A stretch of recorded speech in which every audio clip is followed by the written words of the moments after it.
കോഴിക്കോട് നഗരത്തിൽ ഇനി സൽക്കാരത്തിന്റെ 4 നാളുകൾ. കേരള ഹോട്ടൽ ആൻഡ് റെസ്റ്റോറന്റ് അസോസിയേഷന്റെ സംസ്ഥാന സമ്മേളനത്തോടനുബന്ധിച്ച് സൽക്കാർ 2019 എന്ന പേരിൽ നടക്കുന്ന ഭക്ഷ്യമേളയ്ക്ക് തുടക്കമായി. വ്യത്യസ്തമായ ഭക്ഷ്യവിഭവങ്ങളുമായി 100-ലധികം സ്റ്റാളുകൾ മേള നടക്കുന്ന സരോവരത്ത് ഒരുക്കിയിട്ടുണ്ട്.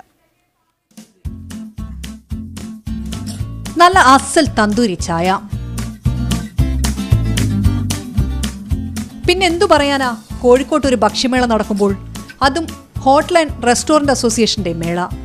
നാവിൽ കൊതിയൂറുന്ന പലഹാരങ്ങൾ, മൊഹബത്തേറിയ പത്തിരികൾ, ചിക്കന്റെ 100-ലേറെ വിഭവങ്ങൾ, വെജിറ്റബിൾ ഇനങ്ങൾ, അങ്ങനെ ഇതുവരെ കഴിച്ചതും കഴിക്കാത്തതുമായ രുചിവൈവിധ്യങ്ങളാണ് ഭക്ഷണപ്രേമികൾക്കായി കാത്തിരിക്കുന്നത്. കോഴിക്കോടിന്റെ രുചി ഇഷ്ടപ്പെടുന്ന നടൻ ഇന്ദ്രജിത്ത് സൽക്കാർ 2019 ഉദ്ഘാടനം ചെയ്തു. കേരളത്തിന്റെ ഭക്ഷ്യ തലസ്ഥാനമാണല്ലോ, അപ്പോൾ ഏതായാലും ഇത്രയും വലിയൊരു ഇവന്റ് ഇവിടെ നടക്കുമ്പോൾ ഇതിന്റെ ഭാഗമാവാൻ സാധിച്ചതിൽ വളരെ സന്തോഷമുണ്ട്. ഇവിടെ എൻ്റെ ഒരു സിനിമയുടെ ഷൂട്ടിംഗ് നടക്കുകയാണ്. ആഷിഖ് കപൂർ സംവിധാനം ചെയ്യുന്ന വൈറസ് എന്ന സിനിമയുടെ. അപ്പോൾ അതിനിടയ്ക്ക് ഇന്നൊരു ദിവസം ഫ്രീ ആയിരുന്നു. 2 സുഹൃത്തുക്കളൊന്ന് വിളിച്ചു, ഇവിടെ വന്ന് എത്തി ഇതിനൊരു ഭാഗമാവാൻ സാധിച്ചു. ഇത്രയും വലിയൊരു കൂട്ടായ്മ അത് ശരിക്കും വലിയ സംഭവമാണ്. കൊങ്കിണി, പട്ടാണി, പായ്സി, ബഡ്കലി, ബ്രാഹ്മിൺ തുടങ്ങി 40 വ്യത്യസ്ത സമുദായങ്ങളുടെയും സംസ്കാരങ്ങളുടെയും രുചിപ്പെരുമാറിയാനായി ഒഫീർ ഫെസ്റ്റും ഒപ്പമുണ്ട്. സൽക്കാരം 29-ന് അവസാനിക്കും. മീഡിയ 1 കോഴിക്കോട്.